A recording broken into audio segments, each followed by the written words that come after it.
Assalamualaikum warahmatullahi wabarakatuh. Saya Lina Rahayu Suwardi dari Dinas Lingkungan Hidup Provinsi Jawa Barat. Dalam kesempatan ini, kami akan menyampaikan tugas individu untuk pelatihan perencanaan dan penganggaran pengelolaan keuangan daerah pemerintah Provinsi Jawa Barat tanggal 24 Maret 2022.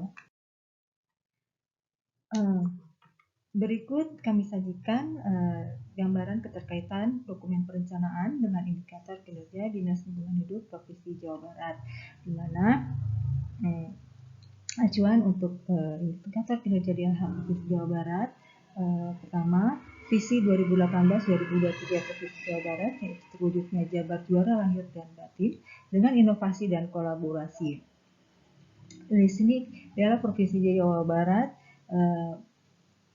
terkait dengan misi 3, yaitu mempercepat pertumbuhan dan pemerataan pembangunan berbasis lingkungan dan tata ruang yang berkelanjutan melalui peningkatan konektivitas wilayah dan penataan daerah. Dan dengan tujuan 2, yaitu meningkatkan daya dukung dan daya tampung lingkungan, dan sasaran 1, yaitu meningkatnya kualitas lingkungan hidup dan pengendalian dampak perubahan iklim untuk kesejahteraan masyarakat.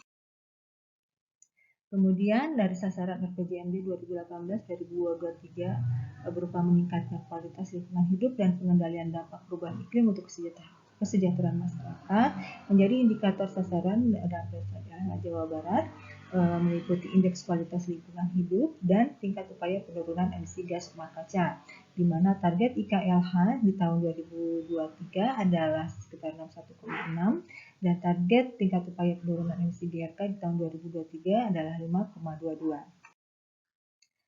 Berikut kami sajikan juga mekanisme penyusunan APBD, yaitu untuk alur penyusunan APBD murni.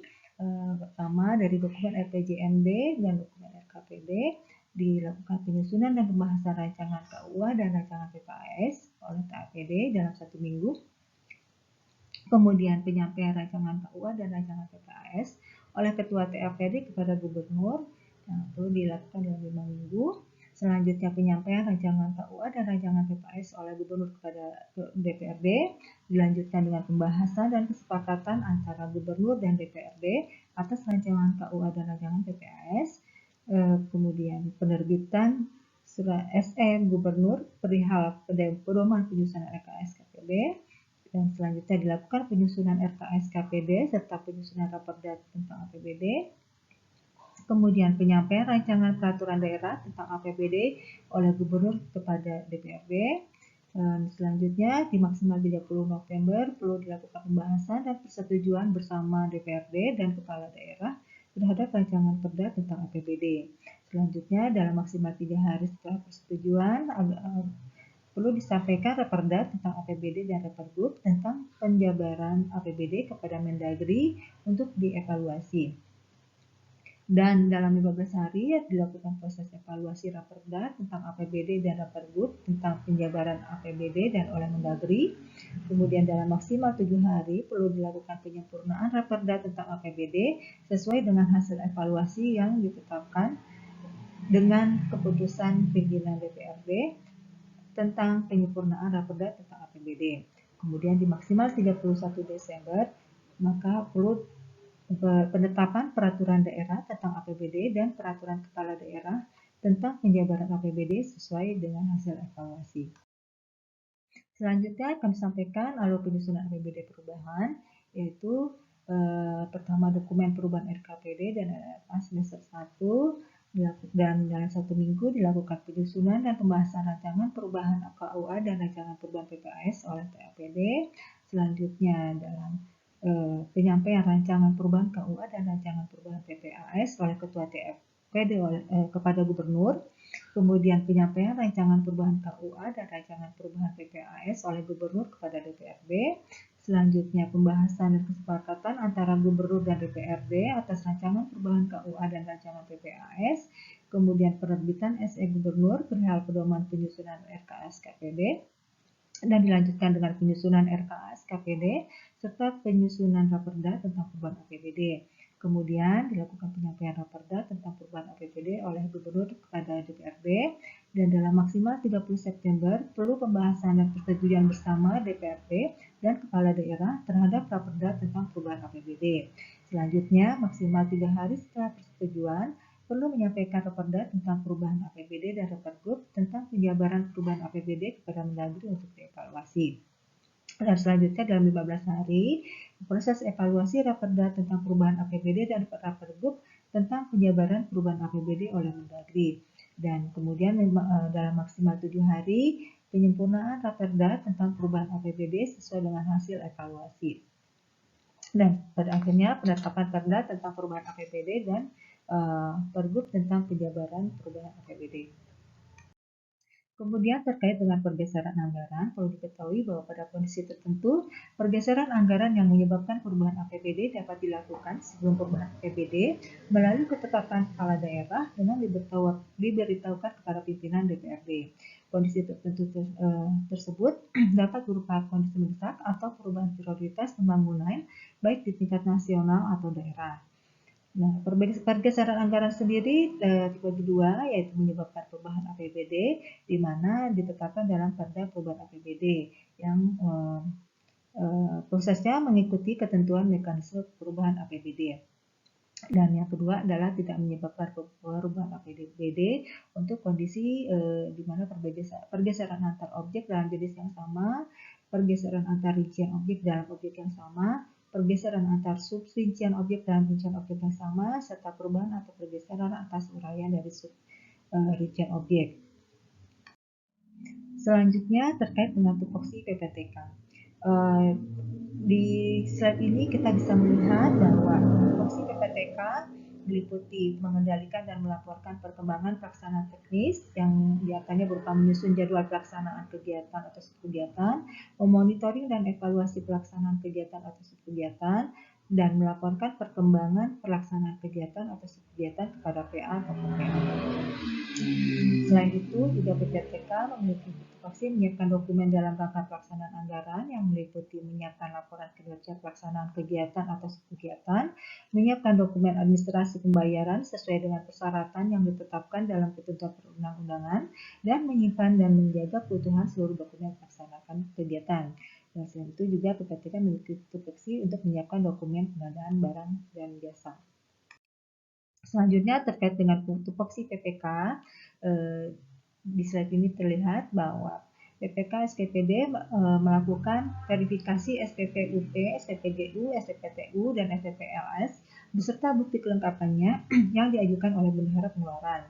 Selanjutnya, verifikasi laporan pertanggungjawaban bendahara penerimaan dan bendahara pengeluaran, verifikasi SPPUP, SPPGU, SPPTU, dan SPPLS beserta bukti kelengkapannya yang diajukan oleh bendahara lainnya. Kemudian verifikasi surat permintaan pembayaran atas pengembalian kelebihan pendapatan daerah dari bendahara penerimaan.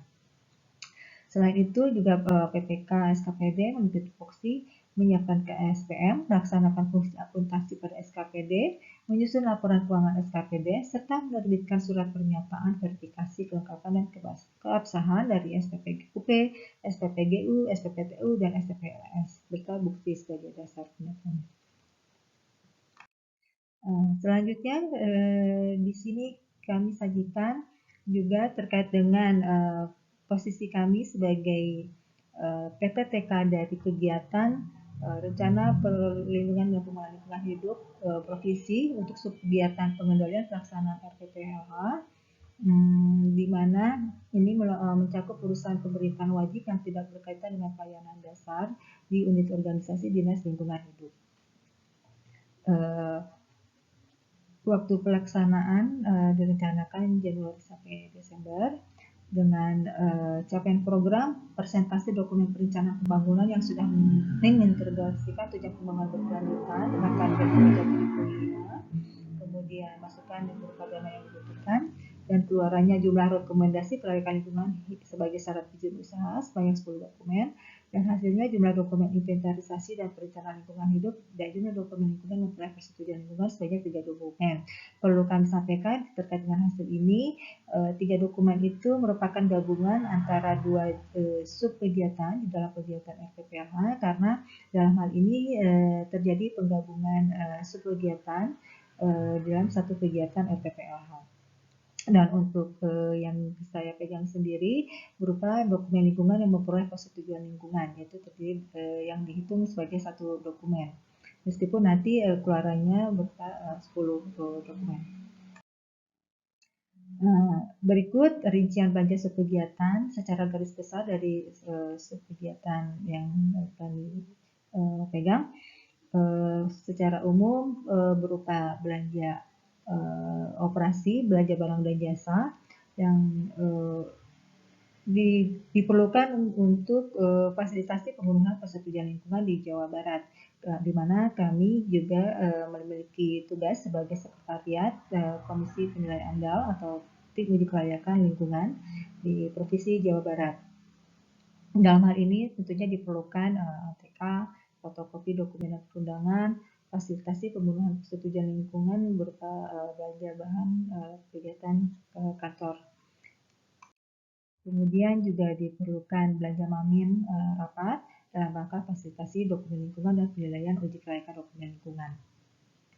Selanjutnya kami juga berencana untuk melaksanakan peningkatan kapasitas tim uji kelayakan lingkungan di Provinsi Jawa Barat, sehingga dibutuhkan honorarium jasa narasumber yang rencananya akan dilakukan secara online.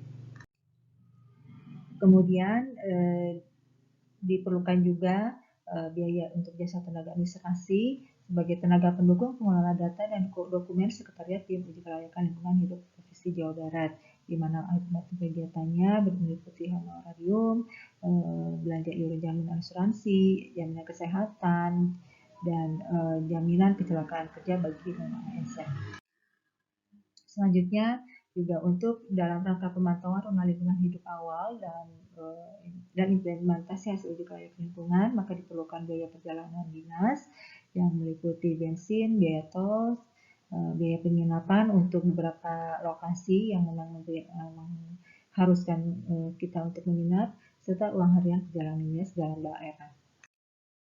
Nah, berikut untuk mengontrol tercapainya penggunaan anggaran yang sesuai dengan perencanaan di dalam rincian anggaran rencana anggaran kas, kami membaginya di dalam 10 bulan mulai Februari hingga November.